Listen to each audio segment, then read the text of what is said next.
여러분, 오늘 우리가 지금 함께 펴놓은 이 본문은 비유입니다. 비유. 4장 2절에 보면 이에 예수께서 여러 가지 비유로 가르치시니, 그렇죠? 비유, 비유.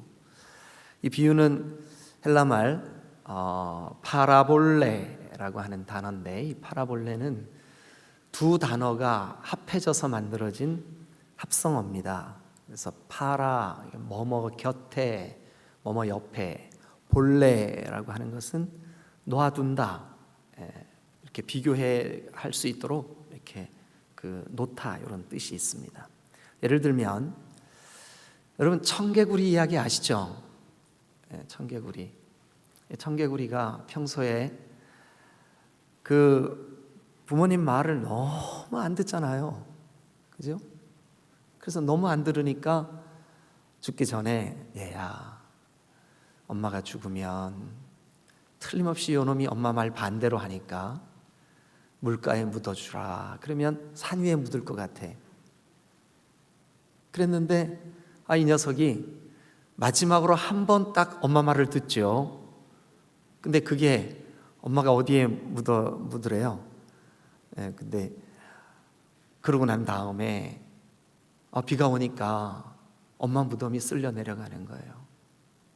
그제서야 내가 엄마 말을 얼마나 안 들었으면 이렇게 하셨을까, 가슴을 치고 후회하죠. 그러면 그 청개구리 이야기라고 하는 그 스토리는 결국은 뭐를 나타내려고 우리에게 만들어진 이야기일까요? 부모님 말씀 좀 잘 들어라, 결국 이거잖아요, 그죠? 그러니까 주제는, 진리는 부모님 말씀 잘 들어라. 그런데 그 잘 들어라라고 하는 그 교훈을 우리에게 좀 깨닫게 하려고 스토리를 만든 거예요.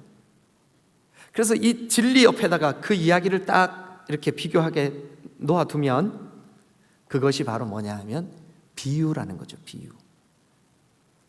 자, 그런데 예수님이 사실 이 땅에 오셔서 비유를 여러 가지를 들어주셨습니다.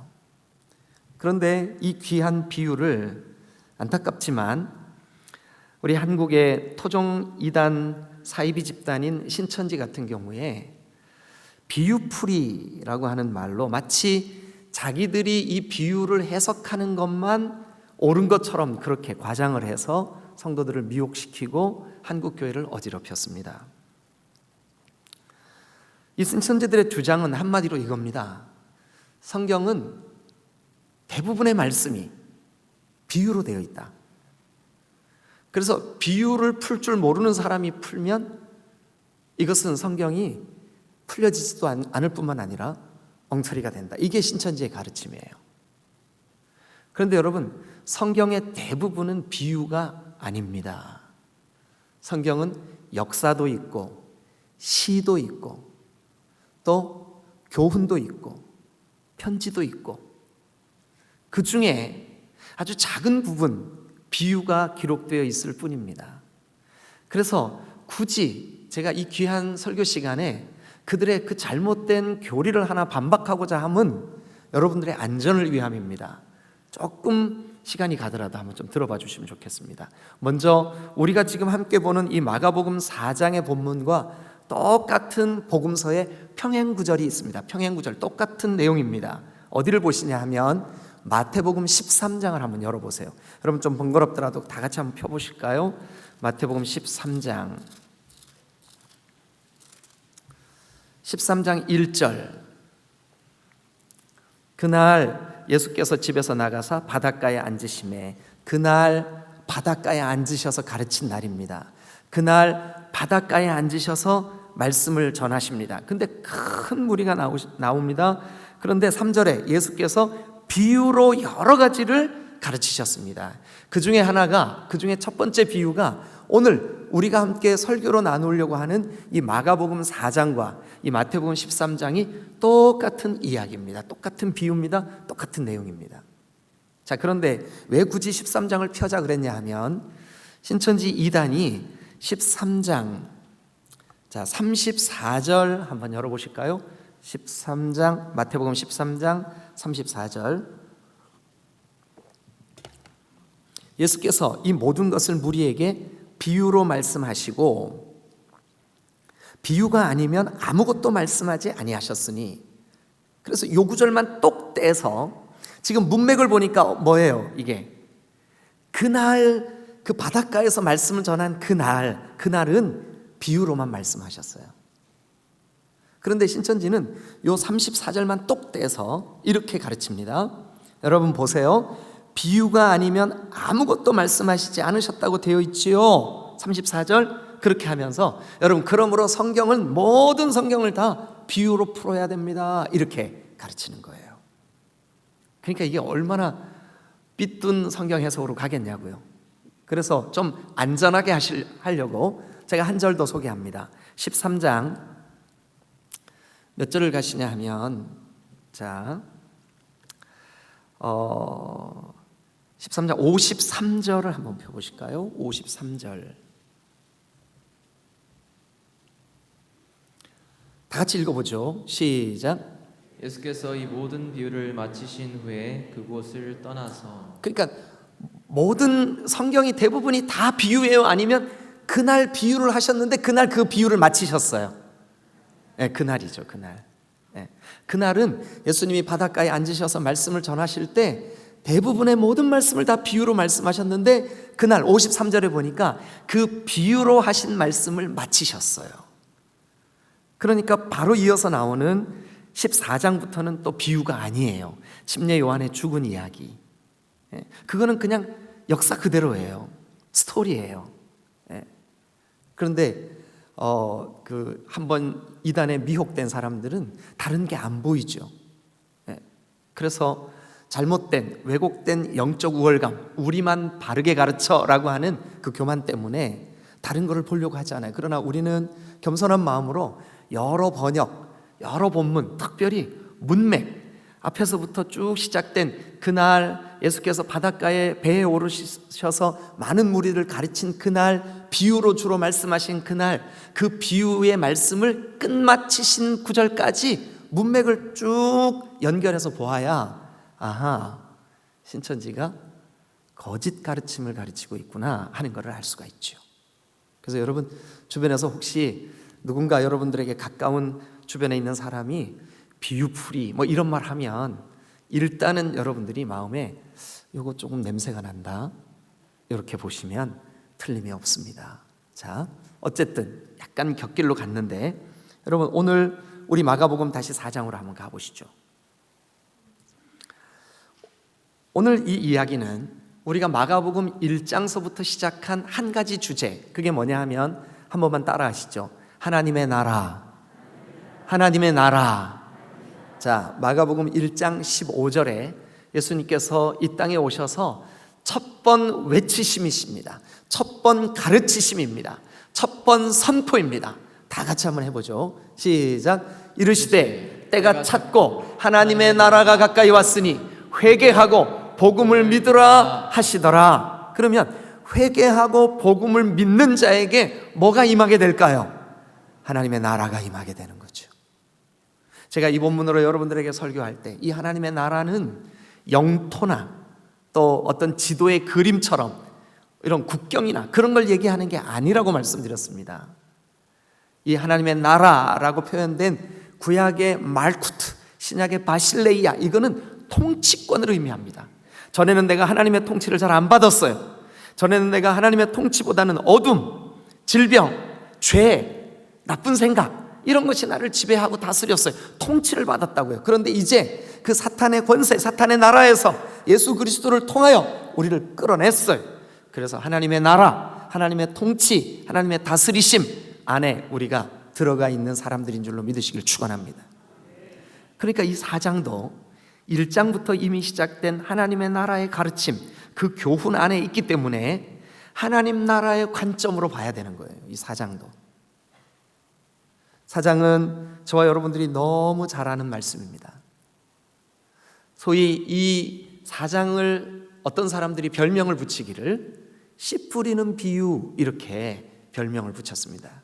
그런데 사실은 오늘 이 우리가 함께 읽은 말씀을 가만히 살펴보면, 자 3절 들으라, 씨를 뿌리는 자가 뿌리러 나갈새 뿌리는데 그 뿌릴새 덜어는 길가에 떨어지고, 또 6절 보세요. 5절 덜어는 흙이 얇은 돌밭에 떨어지고, 7절 덜어는 가시떨기에 떨어지고, 8절 덜어는 좋은 땅에 떨어지고. 그러니까 지금 이게 씨 얘기하는 걸까요? 밭 얘기하는 걸까요? 예, 자신이 없으시죠? 예, 그래도 일단 소리를 질러 놓고 보는 거예요. 뭐 틀리면 어때요, 그죠? 예, 밭 얘기하는 겁니다. 밭. 네 종류의 밭이 있다는 겁니다. 예. 그래서 일단 여러분 볼펜으로 성경에 통결함을 한번 쳐보시죠. 4절 길가와 같은 밭이 있대요. 길가밭이 있다는 거예요. 두 번째 5절에 보니까 돌밭이 있다는 거예요. 돌밭. 돌밭이 있구나. 그 다음에 7절 가시떨기 밭이 있구나. 가시떨기에 동그라미 한번 쳐보세요. 그런데 길가나 돌밭이나 가시떨기보다는 8절 덜어는 좋은 땅에 떨어짐에 좋은 땅이 있다는 거예요. 좋은 땅에 한번 동그라미 쳐보세요. 좋은 땅. 자, 그러면서 우리가 놓칠까봐, 우리가 헷갈릴까봐 다시 한번 11절 같이 읽겠습니다. 시작. 이르시되 하나님의 나라의 비밀. 하나님의 나라, 제가 아까 서두에 말씀드렸죠. 1장부터 지금 마가복음은 쭉 무슨 얘기를 하고 싶어 하시는 거예요. 지금 하나님의 나라 얘기를 하고 싶어 하는 거예요. 하나님의 나라. 그러면 이제 정리하면 이겁니다. 4가지 종류의 밭이 있어요. 그런데 그 4가지 종류의 밭 중에 하나님 나라에 합당한 밭, 하나님 나라가 임하기 위한 밭, 어떤 밭에 하나님 나라가 임할까라고 하는 것이 오늘 이 본문의 주제입니다. 그렇게 깨달아지시고 믿어지시면 아멘. 자, 그런데 여기 보니까 3절 들으라. 씨를 뿌리는 자가 뿌리러 나가서, 씨를 뿌리는 자가 뿌리러 나가서. 그 씨가 뭘까요? 씨가 뭘까요? 14절 한번 보죠. 14절. 자, 다 같이 읽으세요. 시작. 뿌리는 자의 말씀을 뿌리는 것이라. 뿌리는 자는 뭐를 뿌리는 거래요? 그러니까 여러분 말씀 뿌리는 거예요.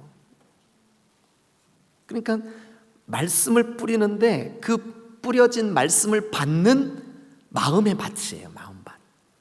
그러니까 오늘 이야기는 이 뿌리는 씨는 하나님의 말씀, 근데 그 뿌린 씨가 떨어진 곳은 우리의 마음의 밭. 근데 우리의 마음의 밭이 4종류가 있다는 거예요. 자, 오늘 우리가 함께 읽었던, 저와 여러분들이 교독했던 이 본문에는 먼저 길가밭, 또요 돌짝밭, 또요 가시떨기밭, 또요 좋은 밭, 좋은 땅. 여러분, 이 4가지를 오늘 이 성경이 우리에게 가르쳐주는 그대로 한번 우리가 따라가 보시자고요. 그러면서 우리는 이 말씀을 듣는 동안 나에게 하나님의 나라가 정상적으로 풍성하게 충만하게 임하게 하려면 우리가 어떤 밭이 되어야 할까? 그것을 여러분들이 관심을 기울여야 돼요. 그것에 초점을 맞춰야 돼요. 그렇게 따라오셔야 돼요. 그렇게 따라오시면서 결과적으로 여러분 한번 생각해 보세요. 저는 어릴 때 시골에서 저희 어머니 아버지가 농사를 짓는데, 제가 농촌에서 시골에서 촌놈으로 깡촌에서 자란 것에 대해서 저는 참 감사해요. 그래서 저는 그게 자랑스러워요.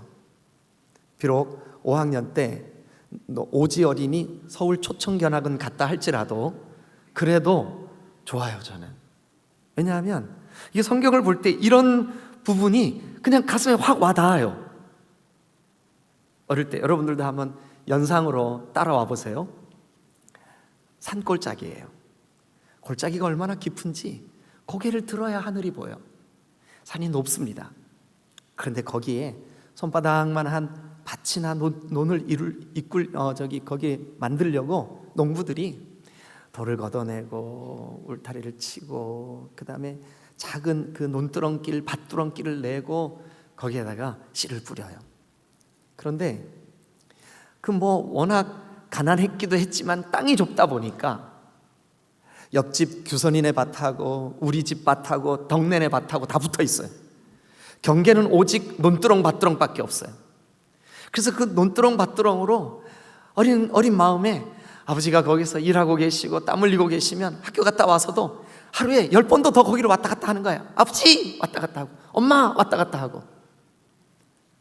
그러면 산에 있는 딸기 이렇게 가시 넝쿨에 달려있는 이게 커서 보니까 그게 복분자더라고요. 세상에 그 좋은 거를. 예. 그걸 아버지가 목이 말라도 안 드시고 제가 올 때까지 기다렸다가 낫으로 툭툭 쳐서 그늘에 놓아뒀다가 제가 아버지 하고 이 책보 탁 벗어 던지고 아버지 일하시는 밭으로 가면 그거 주시고 그러면 받아 먹고. 그때 어린 마음에 그냥 끊임없이 아버지한테 왔다 갔다 했던 그 오솔길, 논두렁, 밭두렁 그 길. 그러니까 그게 그냥 그려지는 거예요. 예. 그리고 제가 살던 이 고향은 충청북도 단양군 대강면 금곡리 산 195번지였는데 그곳은 여러분 거기 가보신 분들도 계시죠? 동굴이 많아요. 석회암 지역이기 때문에 그래요. 석회암 지역은 돌로 구성되어 있어요. 그래서 어떤 밭은 겉으로는 좋아 보이는데 농사가 잘 안 되는 밭이 있어요. 틀림없이 그 밭은 조금만 파도 돌이에요 다. 심지어 어떤 밭은 아주 넓은 바위가 그 밭 아래 딱 자리 잡고 있어요. 그러니까 흙층이 이렇게 얇아요. 농부가 막 그냥 땀을 뻘뻘 흘리면서 저 냇가에서 물을 길어다가 그 고추밭에 그 밭에 콩밭에 물을 줘도 햇빛이 금방 이렇게 그 동쪽에서 떠오르면 오전도 채 지나기 전에 바짝 말라버려요. 바짝 말라버려요. 돌밭이에요. 여러분 이런저런 연상을 하시면서 오늘 이 말씀을 좀 따라와 보시면 참으로 저와 여러분들에게 우리의 신앙 속에 하나님의 통치, 예수 그리스도의 왕되심, 나의 감정, 나의 삶, 심지어 그동안 귀신 들린 자들에게 예수님이 오시니까 귀신이 쫓겨나가고 예수님이 통치 왕되신 줄로 믿으시길 축원합니다. 이 하나님의 나라 여러분들에게도 그대로 이루어지시기를 주님의 이름으로 축원합니다. 그럼 우리가 어떤 밭이 될 때 이 일이, 이 하나님의 나라가 우리에게 이루어질까? 자, 먼저 첫 번째, 여러분 4절 같이 읽겠습니다. 4절 다 같이 시작. 뿌릴새 덜어는 길가에 떨어짐에 새들이 와서 먹어버렸고. 길가입니다. 길가. 조금 전에 제가 설명을 드렸다시피 길가는 애들이든 농부든 마을 사람이든 누구나 계속 그 길로 왔다 갔다. 예? 그러니까 농부가 씨를 뿌립니다. 씨를 뿌려요. 예?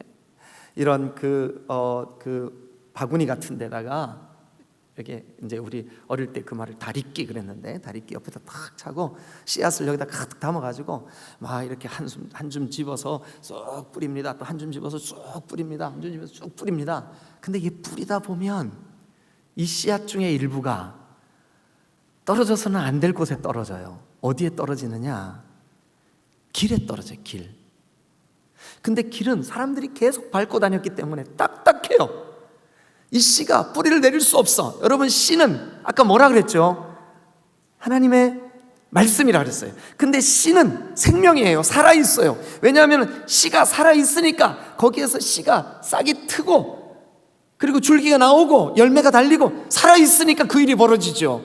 씨는 생명입니다. 살아있습니다. 하나님의 말씀은 살아있습니다. 믿으시면 크게 아멘. 그런데 여기가 어쨌든 뭐 길가든 돌밭이든 뭐 어쨌든 간에 뿌려졌다라고 하는 것은 하나님의 말씀이 들려졌다는 얘기 아닐까요? 그러니까 길가 밭도 사실은 우리 중에 있어요. 우리 중에. 이 장소에서 하나님의 말씀이 뿌려지고 있다면, 하나님의 말씀이 들려지고 있다면 이 장소에 누군가는 길가예요. 길가. 혹시 내가 길가 아니라야 되는데, 그러면 길가의 특징이 어떨까요? 우리 한번 그 다음에 있는 말씀 보죠. 15절을 한번 가보세요. 자, 10절부터 예수께서 홀로 계실 때 함께한 사람들이 12제자와 더불어 그 비유들에 대해서 물었어요. 그랬더니 1차적으로 예수님이 이 비유는 하나님의 나라에 대한 깨우침이야, 하나님의 나라를 알려주려고 해 하시면서 예수님이 친히 이 비유를 설명해 주셔요. 이 비유를 설명해 주시는 말씀 중에 4절을 설명하고 있는 게 15절이에요. 한번 보시죠. 4절, 뿌릴 새 더러는 길가에 떨어지매 그런데 새들이 와서 먹어버렸어요. 그런데 15절, 자, 길가에 뿌려졌다는 말의 뜻을 예수님은 어떻게 설명하셨을까? 15절 다 같이 읽습니다. 시작. 말씀이 길가에 뿌려졌다는 것은 이들을 가리킴이니 곧 말씀을 들었을 때에 사탄이 즉시 와서 그들에게 뿌려진 말씀을 빼앗는 것이요. 네, 그러니까 듣기는 들어요. 예배당에 나와 있긴 나와 있어요. 설교 시간에 듣는 것 같긴 듣는 것 같아요. 그런데 안타깝지만 그 씨앗, 그 생명이 마음밭에 뿌리를 내리기도 전에 그만 새가 날아와가지고, 4절에 그렇게 돼 있죠. 새들이 와서 그 길에 뿌려진 씨를 그냥 먹어버리는 거예요. 여러분, 만약에 여러분들이 씨가 뿌려지는 곳, 지금 예배의 장소, 하나님의 말씀이 선포되는 곳, 여기 왔어요. 왔는데 오다가 엘리베이터에서 제일 기분 나쁜 사람을 만났어요. 그런데 예배 내내 기분 나쁜 거예요. 그래서 지금 강단에서 선포되는 말씀은 고사하고 기분 나빠 죽겠는 거예요. 그래서 하나도 안 들려. 그러면 그게 길가예요. 여러분, 우리가 길가의 마음밭으로는 절대로 생명이 뿌리를 내릴 수가 없습니다. 열매를 맺을 수가 없습니다. 여러분, 감사하게도 지금 딱 한 분밖에 안 조셔서 너무 감사한데, 한 분 딱 조시거든요. 근데 여러분, 조시는 분 한번 생각해 보세요. 오늘 여기 왜 오셨습니까? 예배하려고 왔어요. 왜 오셨습니까? 생명이신 말씀 들으러 왔어요. 왜 오셨습니까? 하나님을 높이려고 왔어요. 그런데 그만 저 목사님 그냥 들으나 마나 맨날 하나님의 나라만 얘기하는데 에휴 또 오늘도 그 얘기 하겠지. 그래, 나는 이제 잠시 쉼을 누리고 싶어. 주님이 사랑하는 자에게 잠을 준다고 하셨으니까 내가 주님의 사랑 가운데로 나아갈 거야 하고 지그시 눈을 감죠. 그 순간부터 여러분, 새들이 와서 그 씨앗을, 이 생명을 가지고 가는 거죠. 여러분, 이 새는 여기 성경에 보니까 15절 다시 보세요. 자, 말씀이 길가에 뿌려졌다는 것은 이들을 가리킴이니 곧 말씀을 들었을 때에 사탄이 즉시 와서, 그럼 4절에 있는 새는 예수님이 15절에서 뭐라고 해석을 했을까요? 또 이걸 가지고 신천지는요, 봐라 이거 새가 사탄이지, 그러니까 성경에 나오는 모든 새는 다 사탄이야, 그거 아니거든요. 엘리야에게 양식을 공급한 새는 하나님의 도구로 쓰임받는 새예요. 다 사탄이라고 해석하면 안 돼요. 이 본문은 그렇다는 거예요. 이 본문은 그렇다는 거예요. 우리가 하나님의 말씀을 들으려고 하는데 목회자와의 관계, 지체와의 관계, 그리고 지금 내가 이 말씀을 들어야 마땅한데 말씀이 들려지지 않게 만드는 피곤함, 혹은 여러 가지 그런 상황들, 이것이 우리에게 말씀이 뿌려지자마자, 들려지자마자, 아니 여러분들에게 틀림없이 생명이 돼서 뿌리를 내리고 열매를 맺어야 마땅한 말씀이 그만 새들이 와서 다 먹어버리는 거죠. 이게 바로 길가밭입니다. 여러분, 길가밭은 오직 한 가지 방법, 한 가지 소망밖에 없어요. 호세아 10장에 보니까 호세아 10장 12절에 자, 한번 따라합니다. 너희 묵은 땅을 기경하라. 이 기경한다는 말은 갈아엎어서 부드럽게 만들어라는 뜻이에요. 농사가 될 수 있도록 만들어라는 뜻이에요.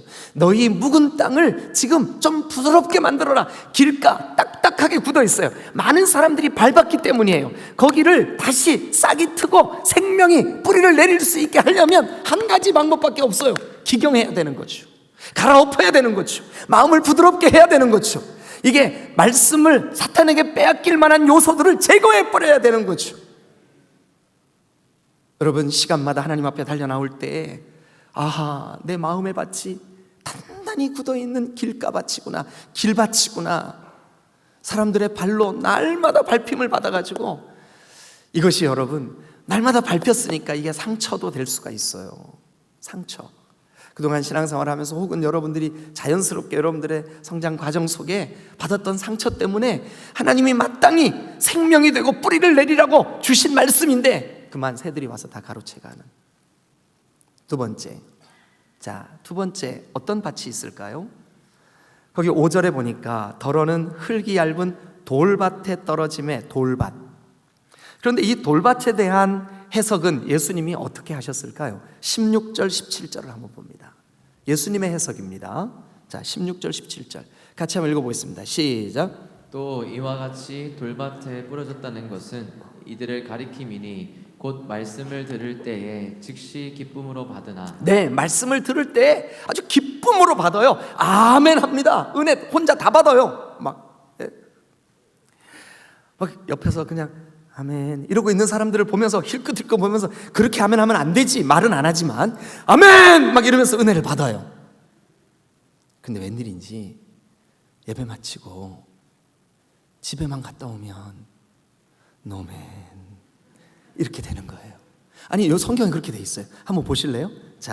기쁨으로 말씀을 받으나 17절 시작. 그 속에 뭐가 없을까요? 뿌리가 없어. 그러다가 잠깐 견디다가 말씀으로 인해 뭐가 올까요? 환란이 와요. 또 뭐가 올까요? 박해가 와요. 그런 것들이 일어나는 때 이 사람은 어떻게 될까요? 돌밭에 뿌려졌어. 뿌리가 깊지 않아. 좀 전에 말씀드렸죠. 흙이 얇아요. 금방 돌이에요. 그러니까 금방 말라버리는 거죠. 여러분, 그런데 하나님의 나라는 어떤 사람들에게 임하는 줄 아십니까? 환란이나 역경, 고난이 다가올 때, 어려운 일, 답답한 일, 막히는 일, 예수 믿는 것 때문에, 신앙생활 때문에, 말씀 듣는 것 때문에 오히려 곤란한 지경에 빠질 때 그 신앙이 더 힘을 얻게 되는 게 참 믿음인 줄로 믿습니다. 이런 사람에게 하나님의 나라가 임해요. 그런데 여기 보니까 안타깝게도 돌밭은 뿌려지자 곧 말라버려요. 기쁨으로 받은 것 같은데, 말씀이 심겨진 것 같은데, 흙이 있는 것 같은데 얇아요. 그래서 금방 말라 비틀어지고 환란이나 박해로 인하여 넘어져 버리고 낙심하고. 여러분, 역경이나 환란은 사실은 그 사람의 신앙이 진짜인지 가짜인지를 이렇게 드러낼 수 있는 절호의 기회인 줄로 믿습니다. 우리에게 어떤 어려운 일이 닥쳤을 때 그동안 내가 하나님의 나라가 나에게 임했다고 자신 있게 주님을 바라보고 하나님의 통치를 기대하고 살아왔는데 이 환란 앞에서 내가 가졌던 그 믿음이 진짜인가 드러나 보이는 거죠. 드러나 보이는 거죠. 할렐루야, 할렐루야. 네. 저희 교회에, 제가 사역하던 교회에 탈북자가 한 분 계셨어요. 그런데 이분이 중국을 거쳐서 탈북을 했는데, 탈북을 하자마자 이분을 탁 낚아챈 분이 누구냐 하면 선교사님이에요. 우리 교단의 선교사님이에요. 근데 그 선교사님이 이 탈북하신 분을 은밀하게 자기 그 중국에 있는 그런 국경 지역의 어떤 집에 데려다 놓고 말씀으로 양육을 하고 먹을 것을 공급하고 안전할 때까지 지켜주다가 제3국으로 빼돌려서 이렇게 남한으로 넘어오게 돼서 탈북을 했는데, 충주에 와서 정착하면서 우리 교회에 출석을 했었어요. 근데 이분이 한국에 와서 이제 재혼을 했는데, 그 재혼하신 분이 신앙이 없다가 신앙생활을 하게 됐어요. 근데 이분이 마땅한 직업이 없었어요. 그래서 여러 가지 어려움들을 많이 겪었는데, 한 번은 제가 안쓰러워서 이제 그 탈북하신 분이 교회에 오셨는데, 아유, 남한에까지 오셔서 이렇게 힘드셔서 어떡해요. 이분이 한 말, 여러분 참 기가 막힙니다. 목사님, 어려움이 있어야 내 믿음이 진짜인지를 알죠. 모든 것이 다 평안하고 평탄하면 내가 가진 믿음이 진짜인 줄 어떻게 압니까? 어려움이 있어 봐야 흔들리지 않고 뿌리를 견고히 내리고, 여러분들의 하나님의 통치가 여러분들의 영혼 가운데, 삶 가운데 거룩하게 이루어지기 위하여 여러분 생명이신 말씀을 받고 뿌리를 내리셔야 될 줄로 믿으시길 축원합니다. 돌밭은 그렇지를 못해요. 환난이나 역경이 닥칠 때 쉽게 넘어져 버립니다. 흔들립니다. 세 번째 7절. 더러는 어디에 떨어졌을까요?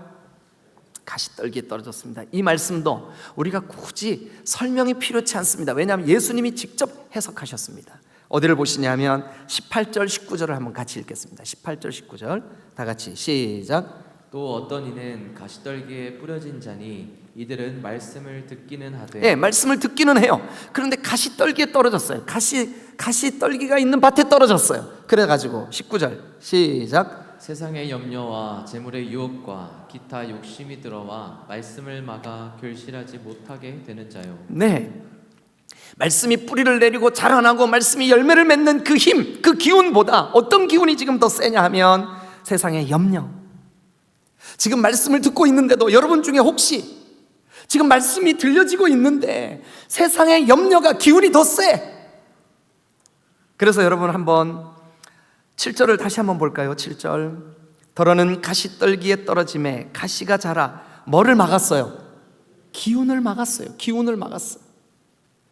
여러분, 말씀이 자라나야 되는데 세상 염려가 힘이 더 세요. 재물의 유혹이 힘이 더 세요. 우리 속에 있는 욕심이 힘이 더 세요. 그래서 이 욕심이 그만 하나님의 말씀이 자라지 못하게 가로막아버리는 거예요. 여러분, 참으로 안타깝지만 이런 일들이 우리의 신앙 속에 얼마나 많은지 모릅니다. 저는 어려서부터 참 신기한 거 있었어요. 뭐냐 하면 지금도 신기해요. 농부는 어떤 농부든 간에 이런 잡초, 가시나무 이런 거 아주 싫어합니다. 엉겅퀴 아주 싫어합니다. 그래서 농부가 1년 내내 그 자기가 농사진 것을 가꾸는 유일한 길이 뭐냐면 잡초 뜯어내는 거예요. 잡초. 네? 아무도 찾지 않는 바람 부는 언덕에 이름 모를 잡초에 그 잡초 말고 이게 밭을 방해하는 잡초. 네. 그런데 여러분도 혹시 농사 짓는 거 보셨어요? 잡초는요 세상에 막 뜯어내도 또 자라.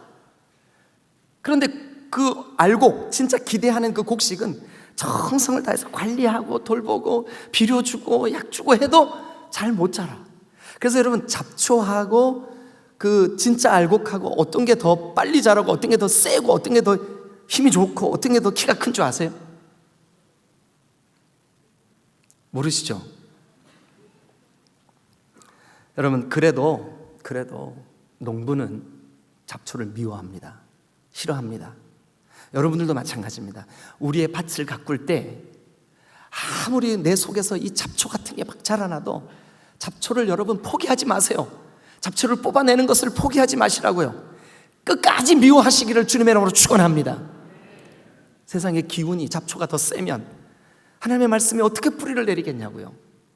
자, 마지막 네 번째 8절 다 같이 읽습니다.